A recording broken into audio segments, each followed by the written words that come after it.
ನಮಸ್ಕಾರ ಸ್ನೇಹಿತರೆ, ಅಡುಗೆ ಚಾನಲ್ಗೆ ಸ್ವಾಗತ. ಇವತ್ತು ಒಂದು ಡಿಫ್ರೆಂಟ್ ಆಗಿರುವಂಥ ತಾಲಿಪೀಟ್ ರೆಸಿಪಿಯನ್ನು ತೋರಿಸ್ತಾ ಇದ್ದೀನಿ.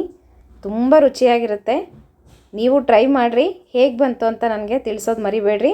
ಬನ್ನಿ ಇದಕ್ಕೆ ಏನೇನು ಹಾಕಿದೆ ಅಂತ ನೋಡಿಸ್ತೀನಂತೆ. ಇದು ಸಜ್ಜೆ ಹಿಟ್ಟು ಮನೆಯಲ್ಲಿ ಉಳಿದಿತ್ತು. ಅದಕ್ಕೆ ಒಂದು ಸ್ವಲ್ಪ ಕಡಲೆ ಹಿಟ್ಟನ್ನು ಸೇರಿಸ್ತಾ ಇದ್ದೀನಿ. 1 ಬೌಲ್ ಆಗಷ್ಟು, 2 ಬೌಲ್ ಆಗಷ್ಟು ಸಜ್ಜೆ ಹಿಟ್ಟಿತ್ತು. ಇದಕ್ಕೆ ಸ್ವಲ್ಪ ಅಜ್ವೈನ್ ಹಾಕ್ತಾ ಇದ್ದೀನಿ, ಓಂಕಾಳು, ಮತ್ತು ಸ್ವಲ್ಪ ಎಳ್ಳನ್ನು ಹಾಕ್ತಾ ಇದ್ದೀನಿ. ಬಿಳಿ ಎಳ್ಳು ಅಥವಾ ಕಪ್ಪು ಎಳ್ಳು ಯಾವುದಾದ್ರೂ ಹಾಕ್ಕೋಬೋದು. ರುಚಿಗೆ ತಕ್ಕಷ್ಟು ಉಪ್ಪನ್ನು ಹಾಕ್ತಾ ಇದ್ದೀನಿ. ಮತ್ತು ಇದಕ್ಕೆ ಸ್ವಲ್ಪ ಜೀರಿಗೆಯನ್ನು ಹಾಕಬೇಕು, ಘಮ ಚೆನ್ನಾಗಿರುತ್ತೆ. ಈಗ ಸ್ವಲ್ಪ ಇಂಗನ್ನು ಹಾಕ್ತಾ ಇದ್ದೀನಿ. ನೀವು ಬೇಡ ಅಂದರೆ ಸ್ಕಿಪ್ ಮಾಡ್ಕೋಬೋದು. ಮತ್ತು ಖಾರಕ್ಕೆ ತಕ್ಕಷ್ಟು ಖಾರದ ಪುಡಿ, ಅಚ್ಚ ಖಾರದ ಪುಡಿ ಆದರೂ ಹಾಕೋಬೋದು. ಇಲ್ಲ ಅಂತಂದರೆ ಹಸಿ ಮೆಣಸಿನ್ಕಾಯಿ, ಕರಿಬೇವು, ಕೊತ್ತಂಬರಿ ಎಲ್ಲನೂ ಸಣ್ಣದಾಗಿ ಹೆಚ್ಚಿ ಹಾಕೋಬೋದು. ಇದನ್ನೆಲ್ಲ ಒಟ್ಟಿಗೆ ಒಂದು ಸಲ ಮಿಕ್ಸ್ ಮಾಡಿಕೊಂಡು ಸ್ವಲ್ಪ ನೀರು ಹಾಕ್ಕೊಂಡು ಇದನ್ನು ಮೆತ್ತಗೆ ಕಲಿಸ್ಕೋಬೇಕು. ತುಂಬ ಗಟ್ಟಿ ಕಲಿಸ್ಕೊಂಡ್ಬಿಟ್ರೆ ನಮಗೆ ತಾಲಿಪೀಟು ಮಾಡೋದಕ್ಕೆ ಬರೋದಿಲ್ಲ. ಅದಕ್ಕೋಸ್ಕರ ಸ್ವಲ್ಪ ಮೆತ್ತಗಿರಬೇಕು ಹಿಟ್ಟು. ಚೆನ್ನಾಗಿ ನಾದ್ಕೊತ ಹಿಟ್ಟನ್ನು ಕಲಿಸ್ಕೋಬೇಕು. ತುಂಬ ರುಚಿಯಾಗಿರುತ್ತೆ ಸ್ನೇಹಿತರೆ, ಡಿಫ್ರೆಂಟ್ ಟೇಸ್ಟ್ ಇರುತ್ತೆ. ಅಂದರೆ ಜಾಸ್ತಿ ತಿನ್ನೋದಕ್ಕಾಗೋದಿಲ್ಲ, 1 ಅಥವಾ 2 ತಿನ್ನೋದ್ರಲ್ಲೇ ಹೊಟ್ಟೆ ತುಂಬ ಹೋಗುತ್ತೆ. ದೊಡ್ಡದಾಯಿತು ಅಂದರೆ, ಚಿಕ್ಕದಾಯ್ತು ಅಂದರೆ 2-3 ತಿನ್ಕೋಬೋದು.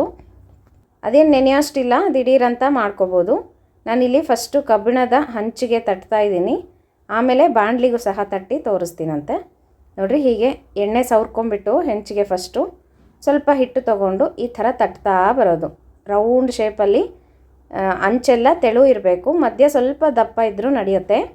ನೋಡಿರಿ, ಹೀಗೆ ಹಿಟ್ಟು ಗಟ್ಟಿಯಾಗಿ ಕಲಿಸ್ಕೊಂಡ್ಬಿಟ್ರೆ ನಿಮಗೆ ತಟ್ಟೋದಕ್ಕೆ ಬರೋದಿಲ್ಲ, ಮತ್ತು ತಟ್ಟೋವಾಗ ಸೀಳುತ್ತೆ. ಅದಕ್ಕೋಸ್ಕರ ಸ್ವಲ್ಪ ಸಾಫ್ಟಾಗಿಯೇ ಹಿಟ್ಟನ್ನು ಮೆತ್ತಗೆ ಕಲಿಸ್ಕೋಬೇಕು. ಹೀಗೆ ತೆಳುವಾಗಿ ನೀಟಾಗಿ ತಾಲಿಪೀಟನ್ನು ತಟ್ಕೊಂಡ್ಬಿಟ್ಟು ಮಧ್ಯದಲ್ಲಿ ಒಂದು ಹೋಲನ್ನು ಮಾಡಿಕೊಂಡು ಹೀಗೆ ಸ್ವಲ್ಪ ಎಣ್ಣೆಯನ್ನು ಹಾಕ್ಕೋಬೇಕು. ಈಗ ಇದನ್ನು ಬೇಯಿಸೋದಕ್ಕೆ ಇಟ್ಬೇಡ ಒಂದು ಕಡೆ. ಇನ್ನೊಂದು ಕಡೆಗೆ ನಾನು ಬಾಣಲಿಯಲ್ಲಿ ತಟ್ಟಿ ತೋರಿಸ್ತಾ ಇದ್ದೀನಿ. ಬಾಣಲಿ ರೊಟ್ಟಿ ಅಂತಲೂ ಮಾಡ್ತಾರೆ, ತುಂಬ ರುಚಿಯಾಗಿರುತ್ತೆ. ನನಗೆ ಇದೇ ಇಷ್ಟ ಸ್ನೇಹಿತರೆ, ಹೆಂಚಿನ ಮೇಲೆ ತಟ್ಟಿದಷ್ಟು ಇಷ್ಟ ಆಗಲ್ಲ. ಬಾಣಲಿ ರೊಟ್ಟಿನೇ ನನಗೆ ತುಂಬ ಇಷ್ಟ ಆಗೋದು, ಹಾಗಾಗಿ ನಾನು ಇದನ್ನೇ ಮಾಡೋದು ಜಾಸ್ತಿ. ನೋಡಿರಿ, ಹೀಗೆ ಇದಕ್ಕೊಂದು ಸ್ವಲ್ಪ ಎಣ್ಣೆ ಸವರ್ಕೊಂಡು ಹೀಗೆ ತಟ್ಟಬೇಕು. ಯಾಕಂದರೆ ನಮಗೆ ಅಂಗೈಯಿಂದ ತಟ್ಟೋದಕ್ಕೆ ಬರೋದಿಲ್ಲ, ಯಾಕಂದರೆ ಬಾಣಲಿ ಒಳಗಡೆ ತೆಗ್ಗಿರುತ್ತಲ್ಲ, ಅವಾಗ ನಮ್ಗೆ ಅಡ್ಜಸ್ಟ್ ಆಗೋದಿಲ್ಲ. ಹಾಗಾಗಿ ಹೀಗೆ ತಟ್ಟಿದರೆ ಮಾತ್ರ ನಿಮಗೆ ಎಲ್ಲಿ ತೆಳು ಇದೆ, ಎಲ್ಲಿ ಹಿಟ್ಟು ಜಾಸ್ತಿ ಇದೆ, ಎಲ್ಲಿ ದಪ್ಪ ಅನಿಸುತ್ತೆ ಗೊತ್ತಾಗುತ್ತೆ. ಎಲ್ಲಿ ದಪ್ಪ ಅನಿಸುತ್ತೋ ಅಲ್ಲಿ ತಟ್ಟಿ ನೀವು ತೆಳು ಮಾಡ್ಕೋಬೋದು. ನೋಡಿರಿ, ಹೀಗೆ ಈಕ್ವಲ್ ಆಗಿ ಎಲ್ಲ ಕಡೆನೂ ಸ್ಪ್ರೆಡ್ ಮಾಡ್ತಾ ಸ್ವಲ್ಪ ಎಣ್ಣೆ ಹಚ್ಕೊಂಡ್ರೆ ಕೈಗೆ ಹತ್ತೋದಿಲ್ಲ ಹಿಟ್ಟು. ಹೀಗೆ ತಟ್ಟಿದ್ರೆ ತಾಲಿಪೀಟು ರೆಡಿ ಆಗುತ್ತೆ. ಬಾಣಲಿ ರೊಟ್ಟಿ ಅಂತಲೂ ಅನ್ಬೋದು. ತುಂಬ ರುಚಿಯಾಗಿರುತ್ತೆ, ಟ್ರೈ ಮಾಡಿರಿ. ಸಜ್ಜೆ ಹಿಟ್ಟು ತುಂಬ ಒಳ್ಳೆಯದು, ಅಂದರೆ ಹೀಟ್ ಜಾಸ್ತಿ. ಅವಾಗವಾಗ ತಿನ್ಬೋದು ಸ್ನೇಹಿತರೆ. ನೋಡಿರಿ, ಇದು ರೆಡಿ ಆಯ್ತು. ಈಗ ಎರಡನ್ನೂ ಒಟ್ಟಿಗೆ ಬೇಯಿಸ್ಕೊಂಬಿಡೋಣಂತೆ.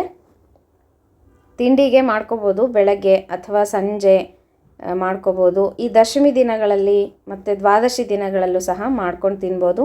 ಇದಕ್ಕೆ ಕಾಯಿ ಚಟ್ನಿ ಚೆನ್ನಾಗಿರುತ್ತೆ, ಅಥವಾ ಕಡಲೆ ಬೀಜದ ಚಟ್ನಿ ಇನ್ನೂ ರುಚಿಯಾಗಿರುತ್ತೆ. ಟ್ರೈ ಮಾಡಿರಿ, ಹೇಗೆ ಬಂತು ಅಂತ ತಿಳಿಸೋದು ಮರಿಬೇಡ್ರಿ ಸ್ನೇಹಿತರೆ. ಡಿಫ್ರೆಂಟಾಗಿ ನಾನೇನಾದರೂ ಮಾಡಿದಾಗ ಖಂಡಿತ ನಿಮಗೆ ಶೇರ್ ಮಾಡ್ತೀನಂತೆ.